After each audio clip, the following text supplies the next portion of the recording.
Monsieur Retailleau, c'est un choix. Le voile intégral. Oui. Vous dites que ces femmes étaient libres de le porter, qu'il fallait qu'elles le portent, qu'on ne devait pas l'interdire? Je dis que la motivation de cette interdiction était le vivre ensemble et la sécurité, et je le comprends parfaitement. Je suis désolée de pas tomber dans votre piège, et je me dis, ah oui, donc on a tous ces problèmes en France. Et on a monsieur le ministre de l'Intérieur qui me parle des mères en sortie scolaire comme si c'était le problème vraiment qui perturbait tout l'ordre public, et surtout qu'il n'y a aucun citoyen français qui ne s'est plaint de ça. Et il n'a jamais été démontré, laissez-moi juste finir, il n'a jamais été démontré que le voile contribue à l'islamisme ou que ces mères qui accompagnaient leurs enfants en sortie scolaire faisaient du prosélytisme ou quoi que ce soit. Bon. Je suis simplement là en tant que citoyenne française et je ne comprends pas pourquoi vous voulez modifier les lois quand il s'agit des musulmans. Parce que je veux que dans l'espace de la République, donc vous l'admettez, il n'y ait pas de signe ostentatoire. Vous voulez, mais la loi ne veut pas. C'est dommage. Mais si, la loi demain peut être changée. Ah, donc on en vient. On avance. Non, mais on touche le point. Non, on va pas refaire le débat. On dit tout le temps qu'aux musulmans, juste simplement, on dit simplement aux musulmans qui veulent tout le temps changer les lois et qui ne veulent pas s'assimiler à la société. Mais force est de constater qu'à chaque fois que les musulmans sont présents ou visibles quelque part, on change les lois pour les exclure. Vous venez de le démontrer. Je vous remercie. Bon, alors, je me tourne vers vous, Lilia Bouziane. Donc, vous avez déjà eu la parole, mais je vous représente. Vous venez de la banlieue lyonnaise, vous avez 27 ans, donc vous êtes élève avocate, vous voulez devenir avocate, et vous portez le voile. Alors, vous nous avez dit, je porte le voile depuis l'âge de 13 ans, c'est mon choix. Mon père, vous nous avez dit, mon père m'encourage à ne plus porter le voile. Donc c'est opposé lors de ma prise de décision. Il s'est opposé, voilà, il s'est opposé au fait que vous portiez le voile. Donc vous dites, c'est vraiment ma décision. C'est ça, exactement. Vous savez que quand vous serez avocate, vous ne pourrez pas plaider avec votre voile. Oui, j'en ai conscience. Oui, je sais. Vous choisissez quand même cette voie. Oui. Le métier d'avocat, il ne se résume pas à plaider. Il y a plein d'autres choses qu'on peut faire en tant qu'avocat. Juste, je voulais m'excuser tout à l'heure. Il me semble que je vous ai pas salué. Donc, bonsoir, monsieur. Non, mais je vous en prie. Bonsoir, madame. Dans ma prise de parole. Donc, Bruno Retailleau, récemment, a dit le voile n'est pas une bonne chose sur les bancs de l'université. Il n'a pas dit qu'il voulait préparer une loi pour interdire le voile à l'université, mais il dit, de même que le voile symbole religieux, mais peut-être déjà vous réagirez sur ce sujet, n'est pas admis dans l'enceinte de l'école, du collège, du lycée, ça devrait être la même chose à l'université, puisque c'est un lieu d'enseignement, de savoir. Oui. Vous n'êtes pas d'accord? Alors, je ne suis pas d'accord, mais au-delà de ma petite personne, l'institution française, les lois françaises, les lois de la République, depuis tout à l'heure on parle de la République, les lois de la République, la Constitution française, la Convention européenne des droits de l'homme, tout ce monde-là est d'accord avec moi pour dire que ce que vous dites est totalement illégal, et on ne peut pas comparer des élèves donc de l'école primaire au lycée à des étudiantes. En fait, j'ai l'impression que vous utilisez la laïcité à des fins politiques, plus qu'un principe réellement juridique et républicain. Et moi, c'est ce qui m'inquiète. Et je me demande, parce qu'en fait, pour faire simple, la laïcité, c'est la neutralité de l'État et non des citoyens.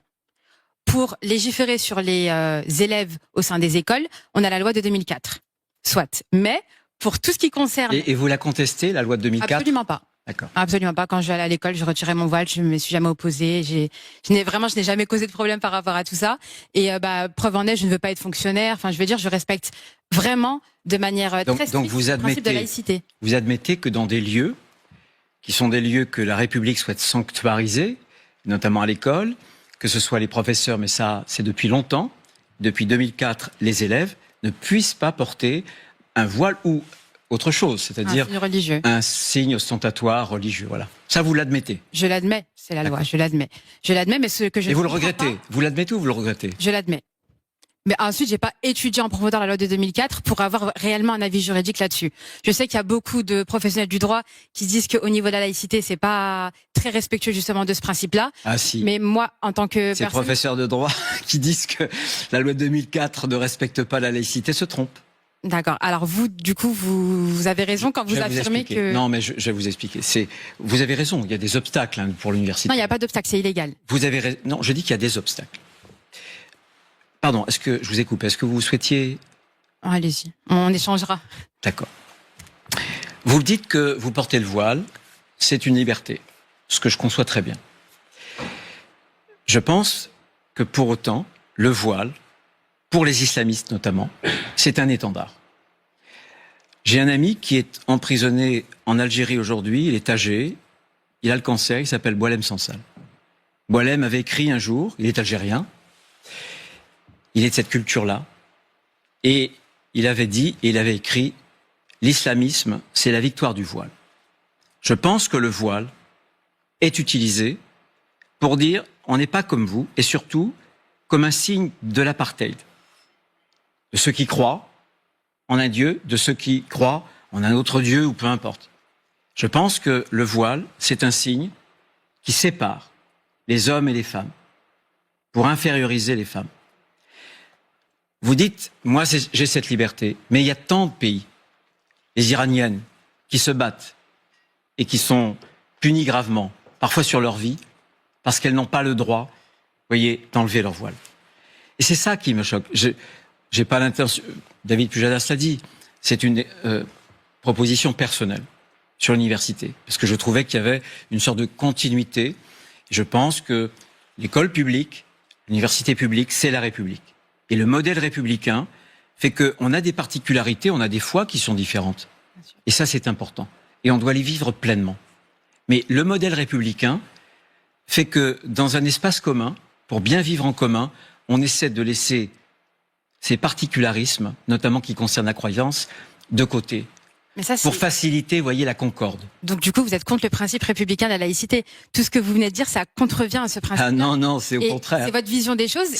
Non. Les frères musulmans, non. Est-ce que je peux... Je reconnais Alors allez-y, puis vous répondrez, Bruno Retailleau. Déjà, je note que vous sortez beaucoup de mots comme ça qui font peur, l'islamisme, les frères musulmans, etc. Ah, ça me fait peur, moi, oui. Mais ça me fait peur aussi. Ah oui. C'est fou. Ça me fait peur, sauf que moi, pour combattre l'islamisme, j'interdis pas des mères qui accompagnent leur enfant en sortie scolaire de porter le voile. C'est pas comme ça qu'on combat l'islamisme. Je suis vraiment désolée. Et ce que je voulais dire, en réalité, c'est que monsieur, il nous explique que selon vous, donc c'est une conviction personnelle, et je l'entends et je la comprends. Et en fait, moi, mon propos, il n'est pas de dire à tous ceux qui m'écoutent et à tous ceux qui me voient d'adhérer à mon port du voile. Je comprends que l'on ne comprenne pas. Je suis une personne intelligente, j'admets qu'on ne comprenne pas, c'est normal. Est-ce que vous pouvez nous dire pourquoi vous le portez ? Justement, j'allais dire c'est un choix spirituel et en fait, j'aurais beau vous l'expliquer, vous le comprendrez pas parce que c'est le propre de la Essayez croyance. quand même. Non, mais j'ai pas à me justifier sur ce choix. Ah non, c'est pas de la justification. J'ai l'impression que si, quand on me demande de m'expliquer. Personne, enfin, moi je prétends pas vous imposer que vous quittiez le voile dans l'espace public. C'est dans quelques lieux. David Pujadas l'a dit, si demain, puisque vous étudiez le droit, vous ne pourriez pas plaider comme avocate avec le voile. Ça veut bien dire que dans notre République, on essaie de préserver des endroits. Je voudrais par exemple, moi, que dans les grandes compétitions sportives, il y a eu un contentieux. Le Conseil d'État a tranché avec la fédération de foot ou la Ligue sur les hijabeuses, vous voyez, qui réclamaient justement la capacité de pouvoir jouer des compétitions dans des stades avec le voile. Ben, moi, je pense qu'il y a quelques endroits, vous voyez, où on essaie de préserver les choses pour que ensemble, finalement, il n'y ait pas trop de signes distinctifs. Mais je ne sais pas si vous avez lu cette décision du Conseil d'État, mais c'est pas du tout question d'endroit. C'est pas ça qui justifie cette décision.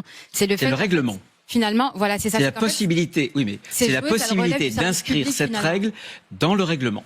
Mais ces jeunes filles qui souhaitaient porter le voile, en fait, en réalité, c'était qu'elles relevaient finalement du service public. C'est seulement pour ça qu'on leur a interdit de porter le voile. Ça n'a rien à voir avec l'endroit. Non. Mais moi, là, on s'écarte un peu du sujet parce que moi, je voulais vraiment rester sur le port du voile à l'université et sur les mères, qui accompagnent leurs enfants en sortie scolaire. J'aimerais comprendre parce que vous nous parlez de menaces et depuis tout à l'heure, j'entends vraiment des mots comme ça qui font peur et qui suscitent beaucoup d'émotions. J'entends, mais là, en l'occurrence, on parle de jeunes femmes inoffensives qui étudient à l'université, qui veulent s'intégrer dans la société, qui peuvent s'émanciper par les études, qui peuvent justement être une réelle valeur ajoutée et de l'emploi, etc. Mais bien sûr. Et j'en suis la preuve. Et si vous me l'aviez interdit, si à ce moment-là le voile était interdit à l'université, je n'y serais pas allée. Donc on aurait privé une Française. Mais vous alliez quand même au lycée. Pardon ? Vous alliez au lycée et vous quittiez votre voile. Mais en fait, le fondement de la loi de 2004, c'est on explique aux enfants qui sont mineurs, etc. On veut les protéger parce qu'ils seraient susceptibles d'être influencés par leur entourage. Il faut cesser d'infantiliser les musulmans et on peut comprendre qu'au bout d'un moment, ces femmes-là, elles prennent des décisions qui leur sont propres et qu'il n'y a pas derrière un grand barbu qui leur dit mets ton voile. Moi, je vous l'ai dit, mon père était pas d'accord. J'ai pas de frère. Je ne suis pas mariée. Il y a je n'ai même pas d'entourage masculin. Et moi, je conteste pas votre droit. Simplement, je sais qu'il y a un islamisme politique qui essaie d'imposer des codes, Je suis pas en train de vous dire que les femmes qui portent le voile sont des islamistes.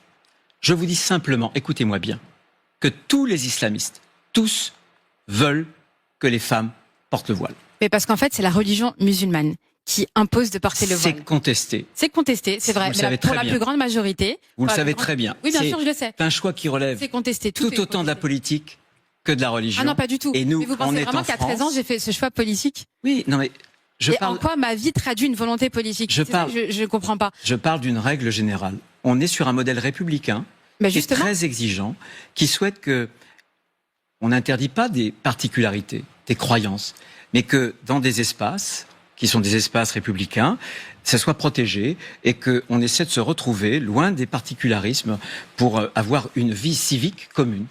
Moi, je ne comprends pas pourquoi on vend le modèle républicain selon lequel la religion doit être effacée. Alors que c'est pas du tout ça. On jouit tous de la liberté Bien religieuse. sûr. Et certes, cette liberté peut être restreinte. C'est vrai. Voilà. C'est l'article 9 de la Convention européenne des droits de l'homme qui le dit. Mais sous certaines conditions. On a la sécurité publique, la santé publique, la morale publique, etc.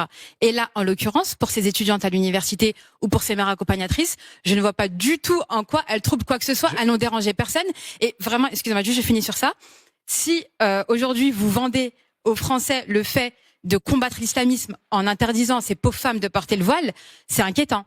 C'est inquiétant. Si c'est vos mesures et que ça fait presque plus de 10 ans qu'on les répète à chaque fois et qu'on voit bien qu'il y a un blocage législatif parce que ce n'est juste pas conforme à la laïcité, c'est inquiétant et c'est alarmant. Et moi, j'ai l'impression que vraiment ce voile, on s'en sert vraiment pour masquer les vrais problèmes. Parce que là, j'entends les témoignages depuis tout à l'heure de mes concitoyens et ça m'attriste et je me dis depuis tout à l'heure, ah oui, donc quand même on a. Qu'est-ce qui vous attriste? J'entends que par exemple on a eu une agression sexuelle et je suis vraiment désolée pour la fille de monsieur.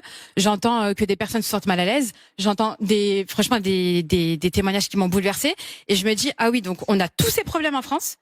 Et on a monsieur le ministre de l'Intérieur qui me parle des mères en sortie scolaire comme si c'était le problème vraiment qui perturbait tout l'ordre public et surtout qu'il n'y a aucun citoyen français qui ne s'est plaint de ça. Et il n'a jamais été démontré, laissez-moi juste finir, il n'a jamais été démontré que le voile contribue à l'islamisme ou que ces mères qui accompagnaient leurs enfants en sortie scolaire faisaient du